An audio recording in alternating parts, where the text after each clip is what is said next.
Avgust ahırında biz bu işe kiriştik. Avgust başında hem Avgust devamında cihazların, kişilerin toplap ekranına tapşırılar yazdıra başladık. Şimdi birinci sentyabr günü bizning Rusça etmişliği müzikal nevişen yani ilahiler, naşidler, münacatlarını koya başladık. Hem indi şu sentyabr devamında tapşırılarını yazdıra vardık. Hem 1 oktyabrda bizning programmalarımız, tapşırılarımız çıka başladı.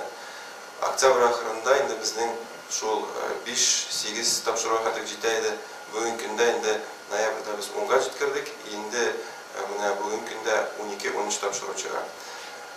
Bunlar iki tilde, Tatarcha, Rusça. Şunu aytırga gerek, internet, radyo ayrım elbette ol tege kamil tolu narsa tugel. Biz gelecekte belki FM işleri de alsak, şunday xiyalımız var. Bizden şunday radyolarımız bu bir kişi indiratırgan karşınki yaşlar marşı bizden koyan narsa göreselere kildi. Şunu paradılar. Adır indi bizden diniye nazaretimizdeki bulgaç. En birinci şunu aşıp parisi kilabitindi.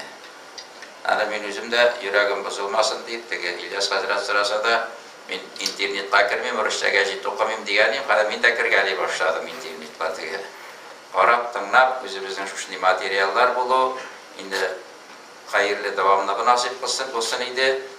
Bizden şu neşriyat bulu da huzur diyen. Kırıngına bu televizyonda tabi bir adam deyip sanayım ben.